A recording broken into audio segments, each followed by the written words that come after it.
বিসমিল্লাহির রহমানির রহিম। Business consultant বিডিতে আপনাদের স্বাগত। আপনি যদি একজন কোটিপতি হতে চান, সফল ব্যবসায়ী হতে চান, মহান ব্যক্তি হতে চান, তাহলে সেক্ষেত্রে আপনার করণীয় হবে আপনি মহান ব্যক্তিদের সাথে মিশুন।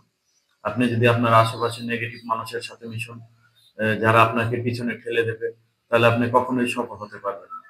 সফলতার দ্বারপ্রান্তে একটাই বাধা, সবচেয়ে বড় বাধা যেটা হলো নেগেটিভিটি। তো আপনি যদি নেগেটিভিটির ভিতরে থাকেন তাহলে আপনার বড় হওয়ার সম্ভাবনা নাই বললেই চলে। দেখেন, আপনার জীবনে সফলতার জন্য অনেক চড়াই উতরাই পার হতে হবে। সেক্ষেত্রে আপনার মেন্টালিটি অলওয়েজ পজিটিভ থাকতে হবে। দেখুন, সফল হওয়ার সময় আপনি সফলতার রাস্তায় অনেক ক্লান্ত হয়ে যাবেন, কিন্তু এটার মানে এই না যে আপনি ব্যর্থ হয়ে গেছেন।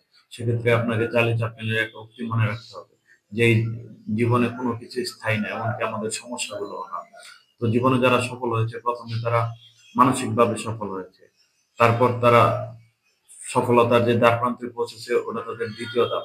আপনাকে প্রথমে মানসিকভাবে সফল হতে হবে যে না, আমি পারবো, আমাকে দিয়ে হবে। আদারওয়াইজ আপনি সফল হওয়ার কোনো সম্ভাবনাই দেখা যাবে না।